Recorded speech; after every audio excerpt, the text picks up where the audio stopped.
First, just some formalities. This is David Sencer. I'm interviewing John Drescher at CDC on April 1st. John knows that he is being filmed and recorded and has signed a permit. John, do you want to tell us a little bit about your early life and what led you into public health? Well, I was born in Portland, Oregon, the third child of a public health officer in the United States Public Health Service, Commissioned Corps officer. And he happened to be stationed in Oregon at the time. And 6 months later, I was bodily moved to New York with the rest of the family and spent 5 years there. Then we went on to Pittsburgh, where we had dealt with the pollution of the steel mills and whatnot in public health terms. And then we proceeded to Washington, D.C., where he actually became the director, I think, of the Office of Commissioned Corps Personnel, something on that. I don't know exactly the title, but he was a four-striper doing that. And then actually was offered a star, but decided to go to Paris and the Foreign Quarantine Program, and was in charge of Europe, North Africa, and the Near East. And having to do a lot with making sure that people that wanted to travel to the States had TB chest x-rays before they came, that kind of thing. Part of the quarantine program. And there I went to the French public school, le lycée mixte Montmorency. And so I learned some French. And we were there 3.5 years. I came back to New York, quarantine station on Staten Island.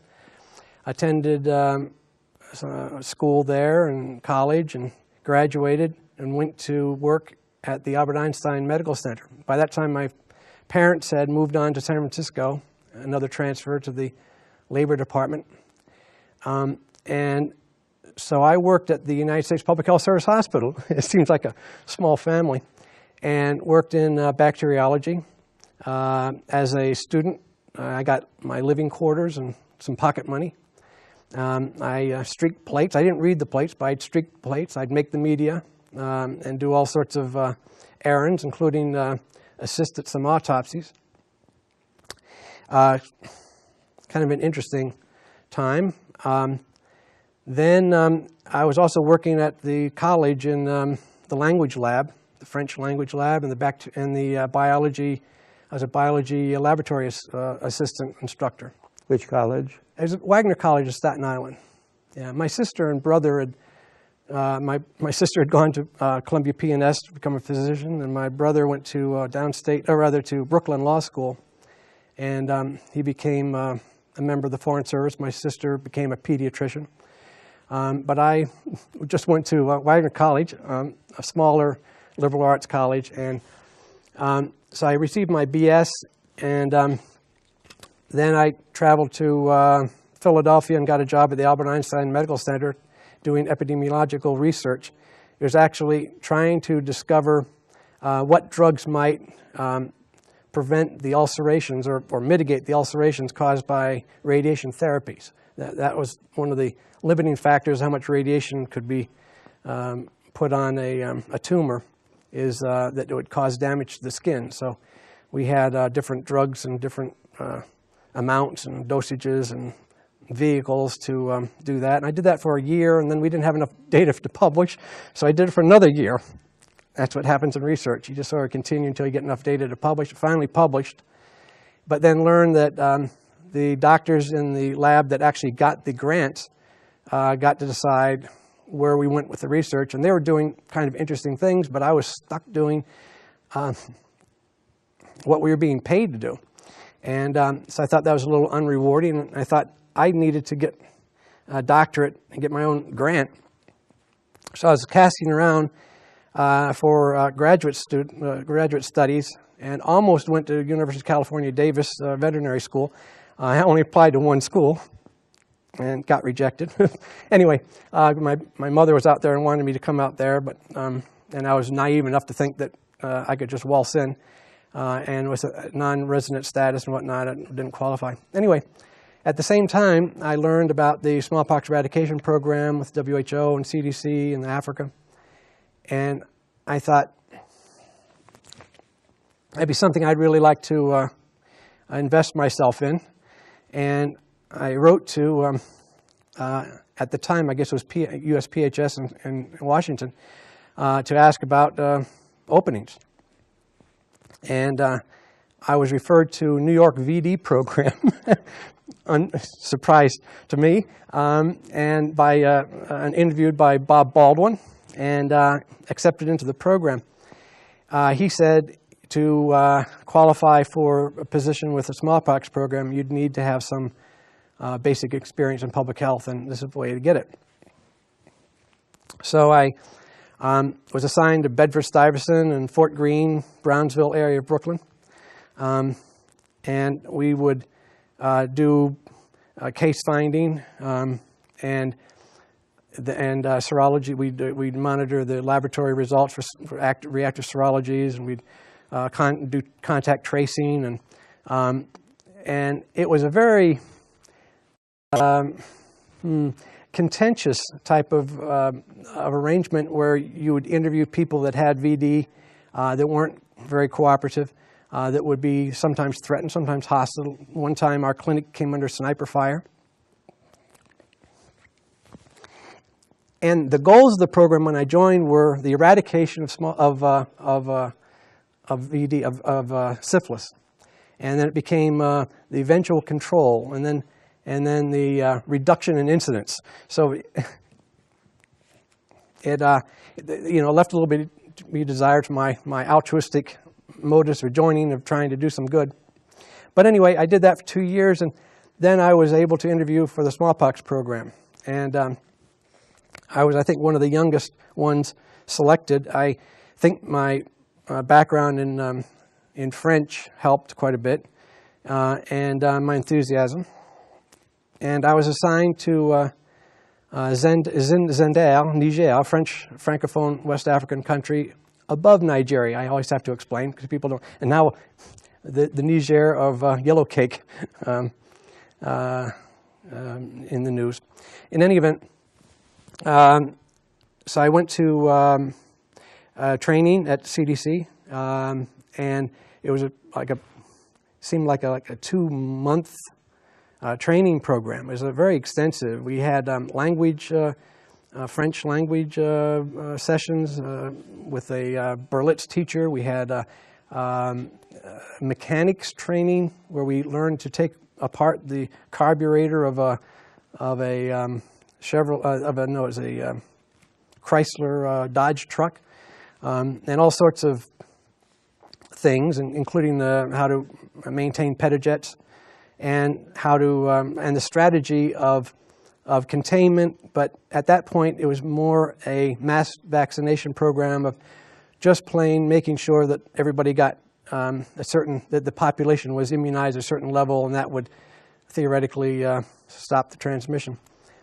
So I arrived at in Niger and was posted to on the Sahara Desert, basically. I guess I shouldn't really get too much involved with Africa because this is in India. Okay. Anyway, so what we would do is big sweeps of surveillance, and then we'd go out to, literally oases, and check out the nomads, and we'd have rumor reports that we'd have to follow up on of basically chicken pox and measles and other infirmities. The WHO, not WHO, is USAID was sponsoring the program as far as the funding, and they insisted more than CDC insisted on a measles immunization program at the same time, which complicated our job quite a bit because it required a cold chain, and in sub-Saharan Africa, it was very difficult to maintain the cold chain. Anyway, you had to keep the vaccine cold before, or else it'd just be giving them water if you injected vaccine that hadn't been kept at proper temperature. In any event, we ran around looking, did scar surveys, another thing, looked at old cases to find out if maybe they were, some new ones around where the old ones were. There are reasons why the last cases are where they are. They're the most remote, they're the most unsupervised as far as the medical structure of the country. So those are the areas to look again. And we looked and we didn't find any new cases. So I never actually saw a case of smallpox in my 14 months in Africa.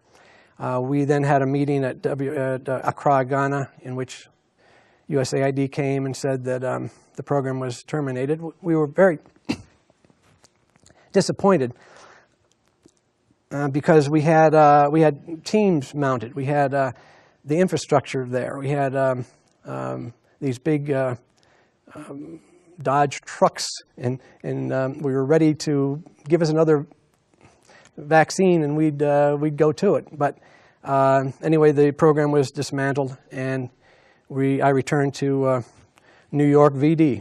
And this time, I joined the down at Worth Street, the private physician shop, they called it. And this had to do with the reactive serologies from private physicians, and private physicians needed to be contacted to get permission to interview their patients. And so there's some diplomacy involved and some negotiation to get them to cooperate. And that was the focus of my attention. And then about 6 months into it, I received an offer to go to Miami to start a gonorrhea screening program. And so upon arrival, in fact, it became a national award-winning program, rather a statewide award-winning program. And I also assumed the responsibility of all of the VD program from Miami and from Dade and Monroe counties, from Fort Lauderdale down to, not Fort Lauderdale included, just Miami and to Key West. And actually, it was very pleasant living there. We had a large Cuban population. We had Haitian refugees that I'd go to the incarceration. They incarcerated them out in the Everglades, and I'd get up in the morning and go out to the Everglades and interview my Haitian refugees, and who also had VD, and some of them. And so it was a kind of a oh, that's right. And the county also then loaded the leprosy clinic on me, and the health screening for all of the hotel workers, which is a major undertaking in Miami. So I had all of those responsibilities. And then Jim Hicks, the guy who had recruited me into the African program, called me and asked me if I would like to do a 3-month tour in India. And I told him, sure. And it's kind of funny because he said, don't you want to talk to your wife about it and your family? I said, no, I know they'd be enthusiastic about it. And sure enough, they were. And of course, my wife had always wanted to go to India. So when I got home, we proceeded to make plans, and she bought tickets. I'm sorry, for herself and the kids. And I waited for the WHO ticket, and it came the day before Christmas. They wanted me to leave, and I persuaded them to wait until the day after Christmas, and arrived in New Delhi on December 29th. Actually left on the 26th, but got there the 29th, stay over in Paris, where my brother was a diplomat at the embassy. And so I got to New Delhi, and Nicole Grasset was in charge of the program. Bill Fagey was the CDC rep, and Zdeno Jezik, a Czechoslovakian doctor, was another epidemiologist and Larry Brilliant were two other epidemiologists in the office. And they provided an orientation, very brief, less than a week. And at the end of it, Bill Fagey asked me to, posted me, I should say, to Gaya, Bihar. Gaya was the area with the most outbreaks in the world.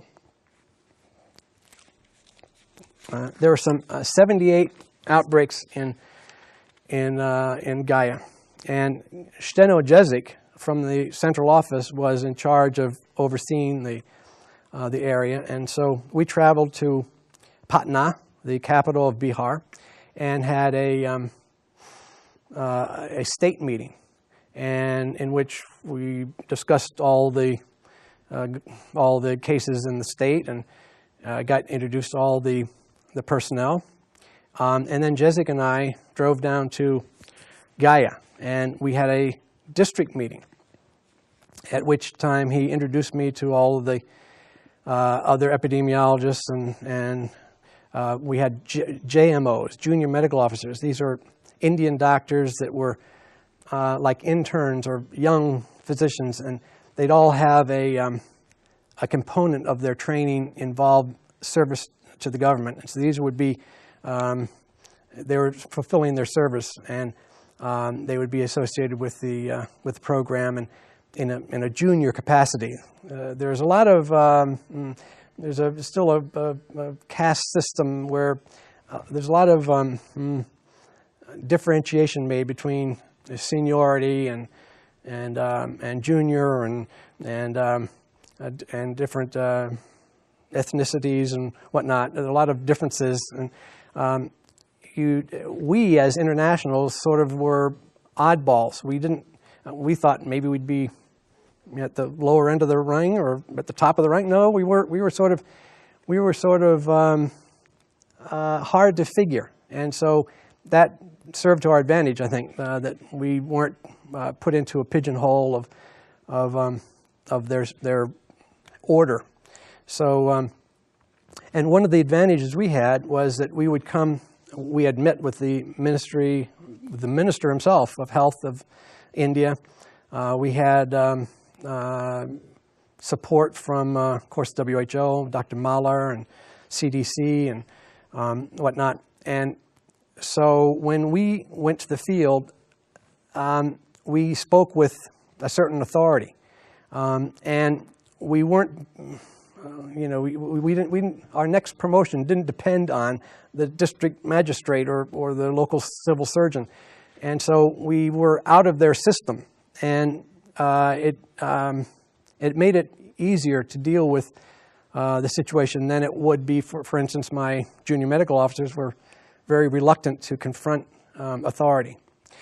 In any event, how did the fact that you're not a physician influence how you worked?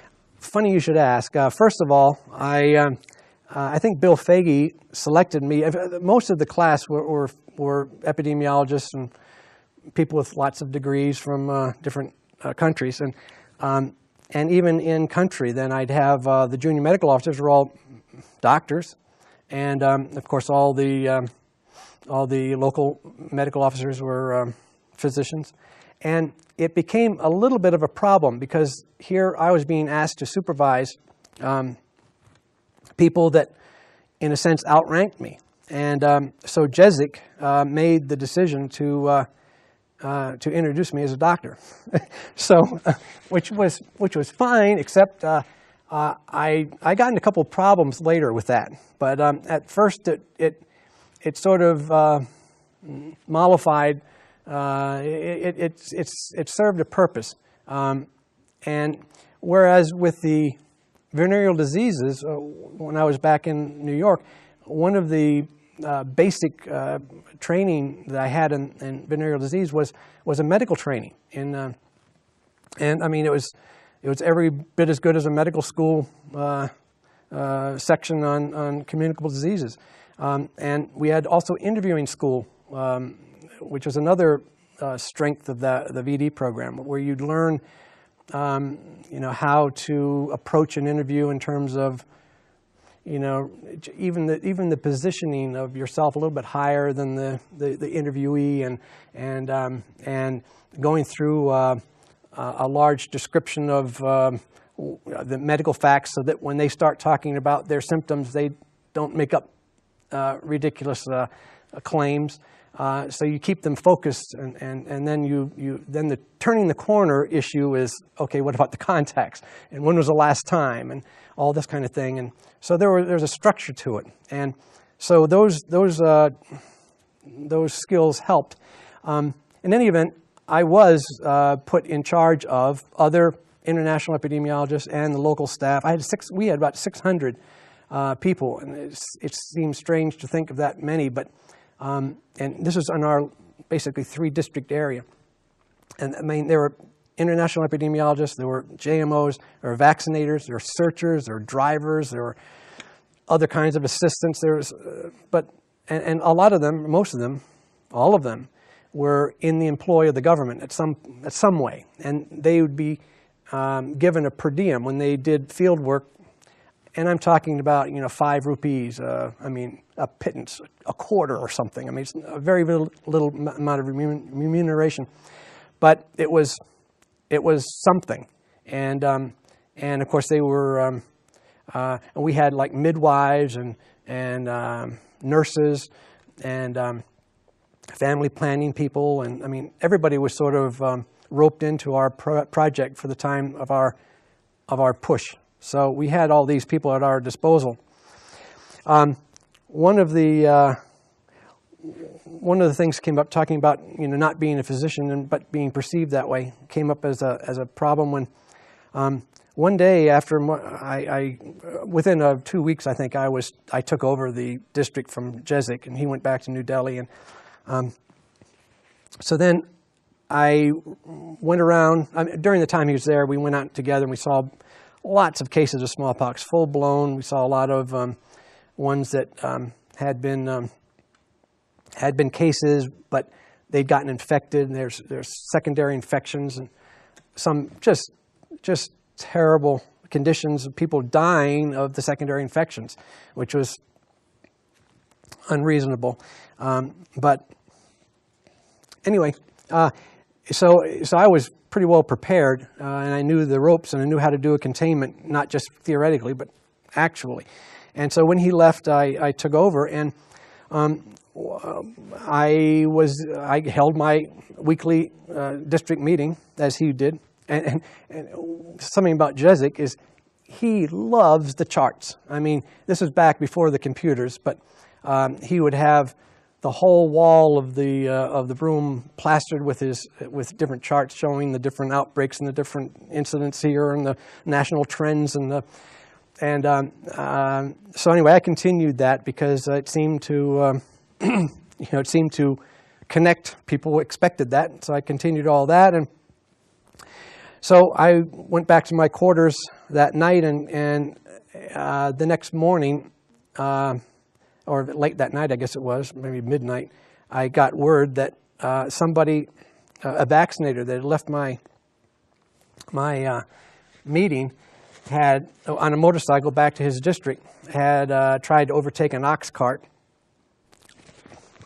It's funny about the roads in India, even the best roads in the rural areas anyway, are like one lane of tarmac, and so you're playing chicken all the time. Everybody wants to be on that main one, and if you're big, you stay on it. And if you're a Jeep, you get off. If you're a truck, you just barrel through. And so you're always just going down that, and you've got to be very aware of what's happening.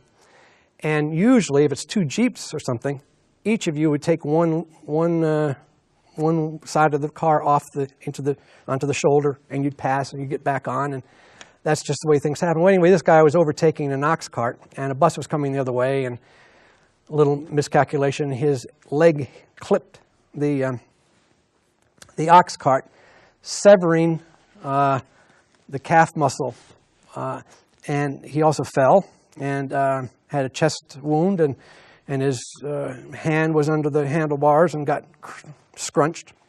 So I got word that he was hospitalized. So I went to the hospital, and as soon as I arrived there, they were prepping him for surgery. And they asked me if I wanted to join them in the operating room. I said, no, thanks, that I had other things to do.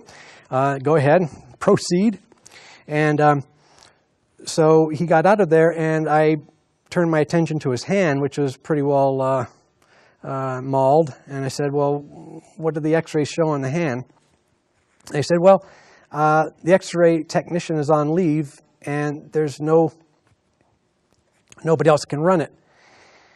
And so this is a government hospital. So I put him on a litter, and with the help of my team, we took him to a local clinic where they had an x-ray machine, and got his chest, his leg, and his hand x-rayed. And of course, I was willing to pay for this, but I was given professional courtesy, which was very nice.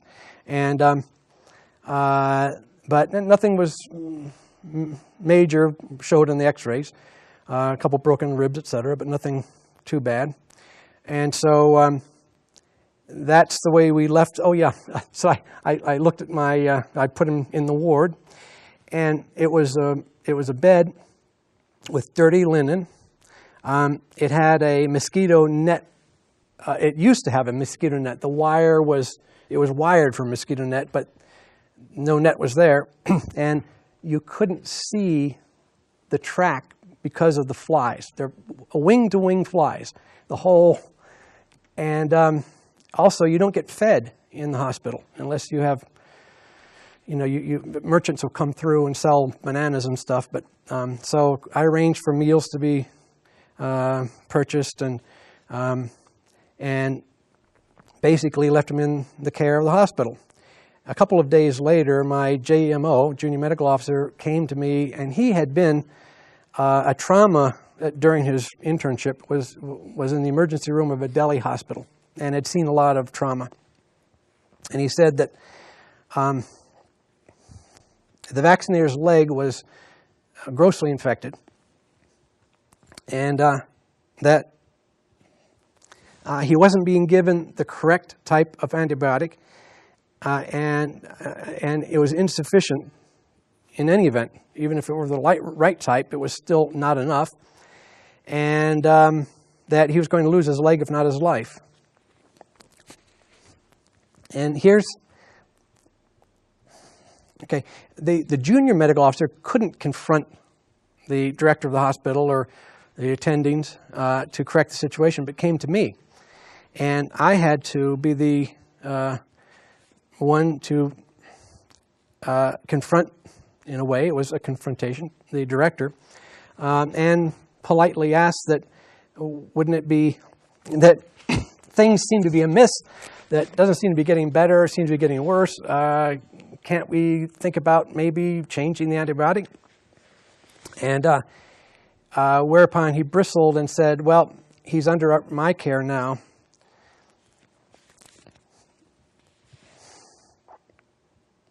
But if you'd like to assume the responsibility, I'll sign him over to you.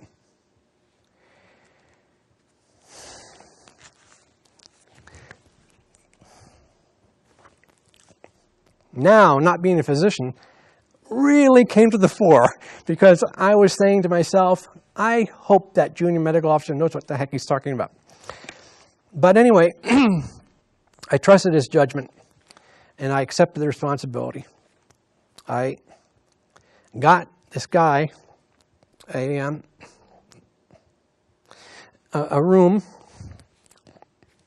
in the electricity board. There was anyway, in the electricity board, it had a bed, a clean bed, clean sheets, even a shower, and a mosquito net that worked. And I went down and got him massive antibiotics, and a couple days later he was much better.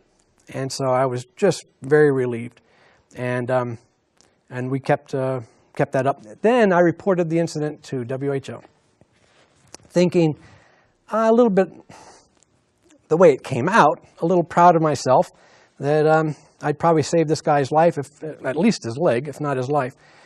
And so the response I got from WHO Delhi, though, was very disconcerting. He said, first of all, the vaccinator in question is a Nepalese, or Nepali. They don't like to be called Nepalese. He's Nepali. And I thought, so what? But it made a big difference because the Indian government would subsidize the care of their nationals. When it was the international, the guy from Nepal, they didn't have the wherewithal, they didn't have the interest, they didn't have the possibility of assuming any of his care.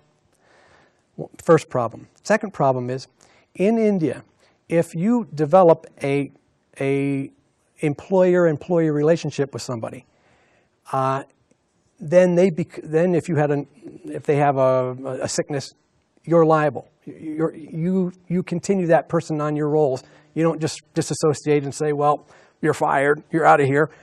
You have the responsibility. Well, this WHO is a responsible organization, yet they were not willing to put this guy and make him a WHO representative, an employee of WHO, which he wasn't. He was getting a little per diem, that's it. And they said to me, you are our representative, and we forbid you to pay him anything on our behalf, because I do represent them. So it was a lesson learned, and I continued to provide things like meals and paid for his room and board and whatnot, and until I left, until he recovered eventually, but I actually was transferred to Calcutta later. Anyway, so that was, just to follow up on that, when I was in Calcutta a couple of months later, I got a letter from him saying that he wanted more money for travel back to Nepal and for physical therapy for his hand. And under the circumstances, I couldn't. And even if I did it privately, it would be construed as a part of the WHO, and I was told I couldn't do that, and I didn't. And so now this guy who I had probably saved the life of is, sort of thought that I had let him down. Anyway, so that was a difficulty. There was another time when not being a physician came to the fore, and that's when I had a report from a professor at a local medical college about a smallpox, a student that had smallpox. And I went to investigate, and it was classic chickenpox. And the scabs were, the pustules were in stages. They weren't all coming at the same time. And of course, I had my junior doctors look at it too, and they agreed. We all agreed it was chickenpox. So, but they couldn't, here's a medical professor, and it was very difficult to, convince him. And what we compromised on was, first of all, that I thought it'd be a good idea to vaccinate the school anyway, because these are physicians that came in contact with a lot of people, a lot of patients, sick people. And so if anybody's going to be exposed, they'd probably be well off to be protected. Not that they weren't probably already vaccinated, but so I offered a vaccination team to vaccinate the school.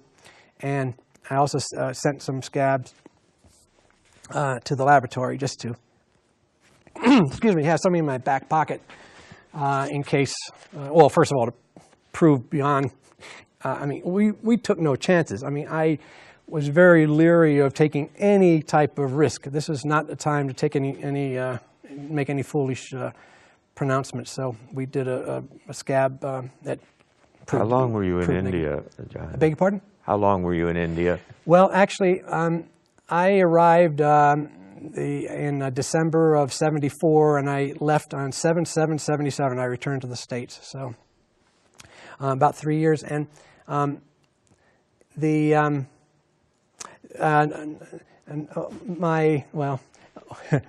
there was one outbreak that was more interesting than most, and actually the Good Morning America team arrived unbeknownst to me. Unpre-announced, at this outbreak. And it was toward the end of the campaign, and it was at the juncture of the north, south, east, west main thoroughfares, the roads in my district. And actually, to get to the village itself, you had to go on a riverbed. There's no road to it. It's about a half mile on a riverbed. You could walk there from the road, but to get there by Jeep, you'd have to take the riverbed. In any event, I went there. It was kind of well, it was toward the end. We had a lot of resource put into that. We had the watch guards. We had, well, let me tell you how the containments happen. First of all, you don't rush in and do things. You've got to exercise a lot of patience. And because you have team members that are and vaccinators and people are just itching to do their thing. And you must meet with the village elders, of course with the index case and family, and with like the teachers or the educated or the what do you call it, the religious head or ministers or the gurus of the village, and they were very hospitable, and you'd always have tea and a cake and you discuss everything, and of course you discuss the case, and they'd have questions and you'd have to answer them, and this went on for an entire afternoon. And you made no move at that point to actually do anything, or you're just setting the scene, because it's very important to have the village behind you. If not, it's chaotic and it doesn't work. So at the end of this, you've gained some rapport with these village elders, and you turn the corner and talk about the need to make sure the spread doesn't continue, and how the vaccination would do that, and then you offer them the first doses, and if they accept, then there's a role model for the whole village, and so that's how it started. Then you take like the teacher that knows the kids, and co-opt him, either actually hire him or somehow you entice him to participate. Sometimes they volunteered. And you would go around just in the room and enumerate all of the families. And then once you have the families and the compounds enumerated, you'd go down and how many kids does this one have? And you'd make yourself up an index of everybody in the village, and that was a preliminary work, and then you'd bring out your vaccination team, and they knew where they were going, they knew the different compounds, they knew what to expect, how many kids were there, and they made sure that they found them all. And this usually happened at dark, after dark, because the men or the farm hands would come back from the fields, and everybody would be in the village, and so then you'd have the lights on. It was kind of almost a festive atmosphere, and and you made it pleasant as possible, because you don't want to go running around, and it was joking around and whatnot. But we made sure that everyone had been immunized. You start with the index case family. You then pay them. You find out why would they have a reason to leave? Well, they need to go out and get things. Well, we'll provide them. Well, I'm missing, I'm missing some commerce today. And you'd pay them. You'd pay them to keep them, to help them have a paid vacation, to stay home. And years ago, the containments happened in hospitals. They thought, that's how we would probably do it here. We put them in an isolation ward. In the third world, that doesn't work. You put an index case in a hospital and you try to isolate them, and everybody gets infected. That's what the experience was. So keeping them in their houses was the best way. And we'd actually have a guard at their compound door and record everybody that wanted to come in and everybody that left, and made sure that everybody was vaccinated. And of course, we discouraged people visiting at that time. Then the whole village was contained, and we'd have on the road to the village, we'd have actually one of those gates, and try to prevent, well, at least monitor who was coming and going and what their vaccination status was. Well, anyway, at this village that I was talking about, half a mile up the road from the juncture of the main roads, we had a typical, a textbook containment, and everything going swimmingly. And I was there into the night doing the vaccination, and decided that I really didn't want to get stuck in the mud going home. So I stayed. I tried to stay. I asked to be accommodated in the village, and they're very, very accommodating. And a nice bed was put on the nicest patio of the nicest compound, and they had mosquito net and the stars, and it was just a very tranquil scene. And I slept a very nice night. And the next morning, we were trying to figure out what the finances were involved here. How much money would we have to pay the people to stay in their compound? And it turned out that the entire village was serviced the truckers on the road. It was an area of prostitution, and the nice accommodation that I was offered was the the bordello of the best bordello in town. And so anyway, the Good Morning America crew arrived, and they left without ascertaining some of the story, I think. You ran home and told your wife immediately. Oh, yes. Now, actually, I had the advantage that my wife came to India, even though I was on a TDY and they weren't invited for the first year. She was just so enthusiastic about coming. She had been in Africa with me, the family and the boys, and she was not to be denied, and she was just very, very, very excited about the idea of going. She's always wanted to go to India. She had always wanted to go to India. So this was an opportunity that, even if we didn't meet up in country, she was going to come and have her tour. And we eventually did meet up, but it took a little doing, because I was in a very remote area. In any event, let me see. Another time, and this is my last case. My last death, and this is extremely hard to talk about. And I was just reliving this in my letters before I came to this interview, and I have to sort of do it a little bit superficially, because if I get caught up in the detail, and I've written it down so you can see it. But what happened in this case? There was an outbreak, and it was contained the correct way. We did the vaccination of the compound. We did the entire village. We did 10-mile radius search.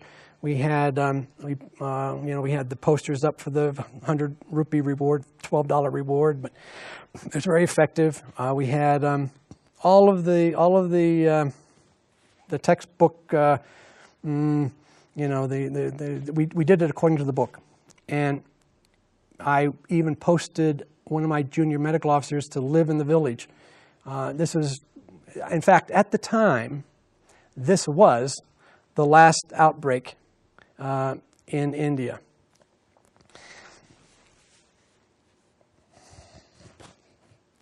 So there's a heightened scrutiny to make sure that everything was done right. And I was very pleased with the containment, and we had done what we did in all of them. We enumerated everybody. We'd vaccinated everybody. We had challenged everybody that came in. We'd done everything. And every day, my junior medical officer was there listening for rumors and seeing if anybody else got sick, etc. And he was a doctor. He could go around and provide some. Everybody would provide some clinical care, just just just being human and being professionals. So they got some benefit from having the junior doctor there. So they were pleased to have a doctor in their village. And so then one day he contacted me and said that he had heard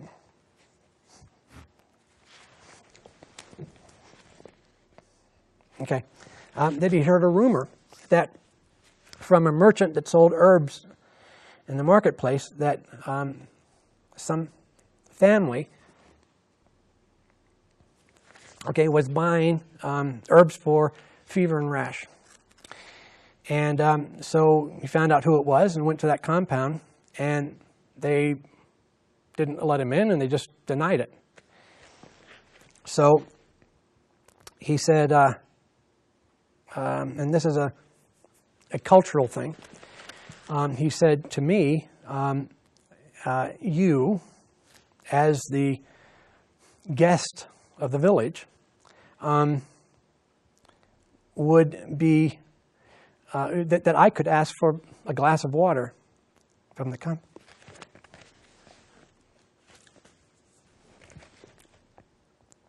And that they would, have to honor that.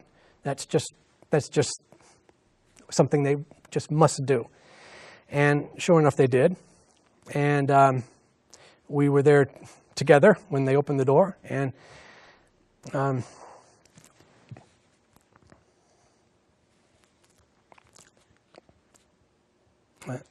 excuse me, and discovered a infant in the back room with full-blown smallpox.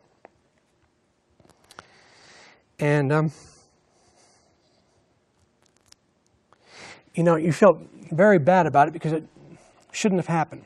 And so in retrospect, we tried to find out how this came to pass. And what had happened is the child had, a newborn, had been visiting the mother's village at the time of the outbreak, had left before the containment, but after apparently exposure, and then came back and was a case, but they were too ashamed or fearful to report it, and so tried to just treat it themselves.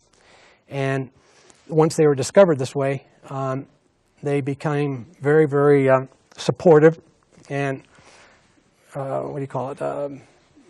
deferential and meek about and thinking that they had really messed things up for everybody. And we were also, I was also, the child died. And my main concern at that point was making sure that the burial site was dug extra deep.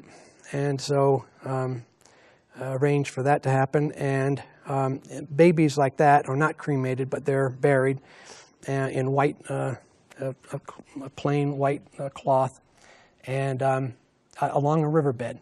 And we've had actual examples before of dogs digging up smallpox cases like that. So I made sure it was very deep, and then bought the bed and the bedding and the clothes and anything that had come in contact with the child and had it burned, and also monitored the funeral procession to make sure everybody was protected from a respectful distance, because it was a tragedy in their families, a tragedy in our program, kind of a personal tragedy also.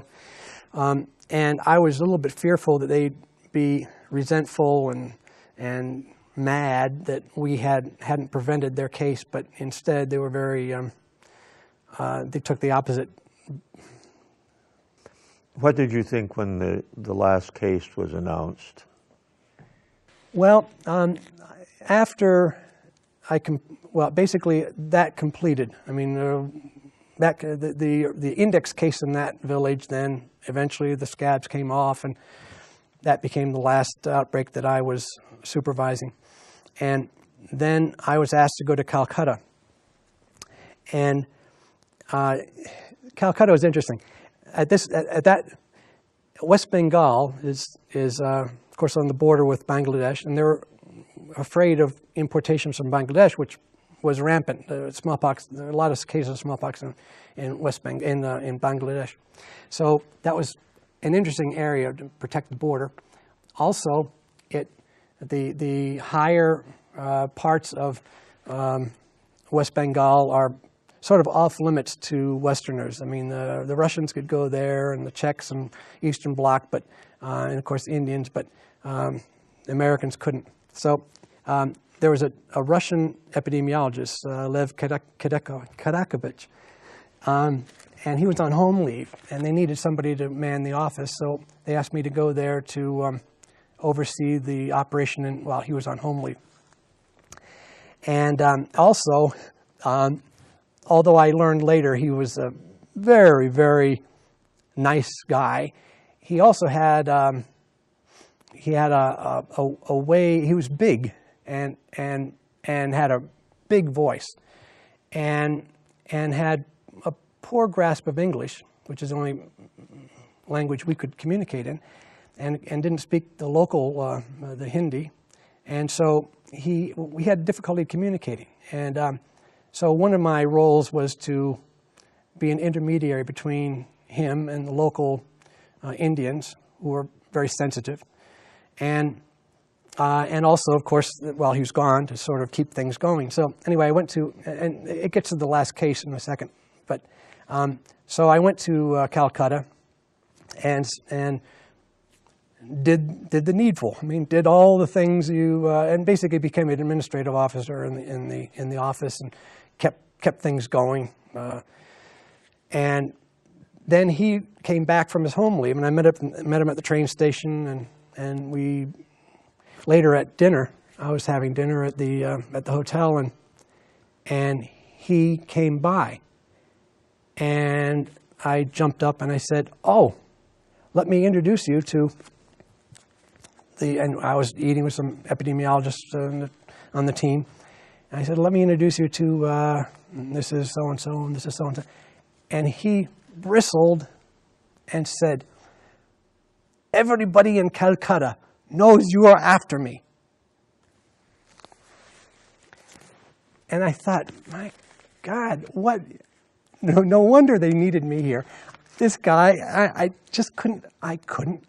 And then he left. "Everybody in Calcutta knows that you are after me." So all night I thought about that, and I thought, what in the world? I mean, it was just an effect of the Cold War, and he was thinking I was replacing him, or that I'm after his job. That I just didn't understand. I thought, this is going to be really difficult to work here. We met in the morning at the office, and he explained. He says, "John, I was here before my home leave. I know all of these people. Everybody here is known to me." So it was just a misunderstanding of everybody in Calcutta knows that you were after me, knows that you came here after I've been here already. Everybody knows me. I know them. So anyway, it was kind of a funny way to get introduced to Calcutta. Later, we became immediately working buddies, and then he really regretted later when I was asked to go to New Delhi. But anyway, during the last case, there was a beggar woman, I think it was, in Assam. I see, and that was the last case. I mean, we were just.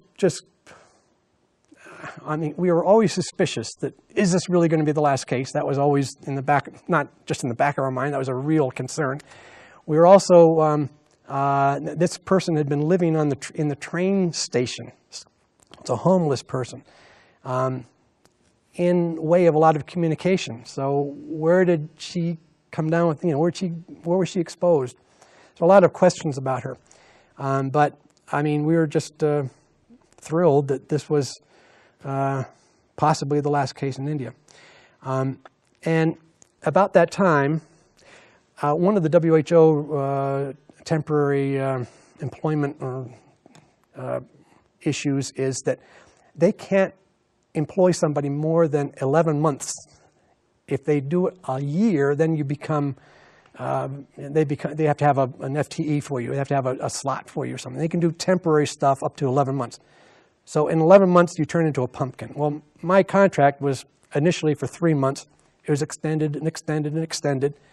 And now I reached, then they asked me, Nicole Grasset called me in Calcutta one night, Friday night, and said, how would you like to come to New Delhi and be the administrator for for the program, not for all of WHO, but all the smallpox program for Southeast Asia? And I said, sure, I'm glad to do that. When do you want me? She said, what about tomorrow? So I, paid my apartment and got out of Dodge and took the plane to New Delhi. And then the guy that had been doing that was a Belize, Henry, who was on home leave again. And so I did that, filled that position for a period of a couple of months, at which time they asked me if I would return to continue in that job for the next 2 years until because there's a 2-year period in which we did active surveillance before the International Commission would come and declare zero if indeed we had no more cases. But we had to wait 2 years, and not just wait, but we had to do active surveillance during 2 years. So they asked me to do that, and I was agreeable. CDC agreed to it. I came back in December, and in January went back to New Delhi as a CDC rep. I had embassy privileges. I had mail. What do you call those? The messenger thing. What do you call the mail to the embassy? Pouch services. I had an invitation. I joined the embassy club, the swimming pool. I mean, it's just night and day. In Gaya, Bihar, I literally carried my water in buckets to my room and took a bath. Out of a bucket of water, cold water, and the water was not on all day. You'd have to leave the tap on, or have somebody catch your water during the 2 hours it was on during the day, and then you'd have water the next morning and to flush. And the flush was just the hole in the floor. So I mean, it was rough in a sense, but we lived on adrenaline. And but when I got to New Delhi, it was like a whole other experience, and it was the diplomatic side of things, the WHO headquarters, the Sero headquarters, and there were office parties, and I mean catered events and all sorts of things, plays. You could go to plays and performances for peanuts, a couple of dollars, and you get an orchestra road. It's just incredible. And so we really, really, really enjoyed that. And the kids went to the embassy school, and it was a very good experience too. And so we had, and then the commission came, and you were part of that contingent. And I remember that, well, you went out in the field with the team and came back and decided that India was without incidents of smallpox, and we had the declaration then of zero. And then I was offered positions with WHO in Sero and in Geneva, but they were short term.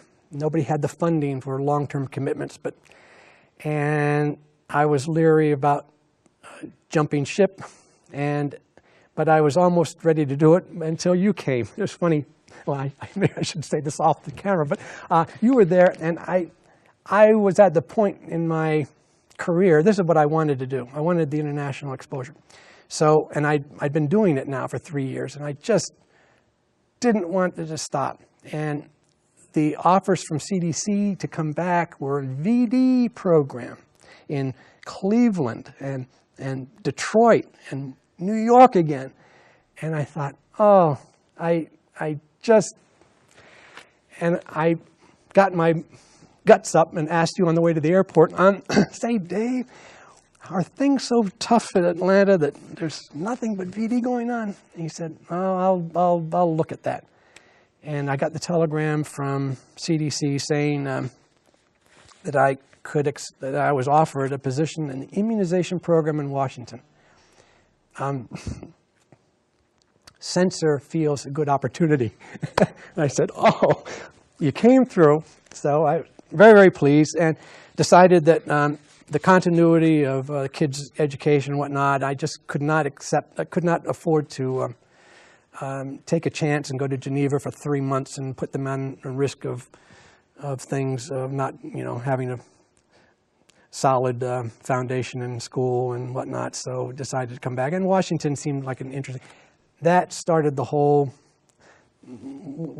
After the immunization, and it was the RAT program, RAT program for promotion, and then the Agent Orange project out of the Pentagon, and then transferred to Atlanta, and the ATSDR, Agency for Toxic Substance Disease Registry, one of the first cohort of that agency, developed the first list of Superfund sites with the Governors Association, National Governors Association, headed by Bill Clinton.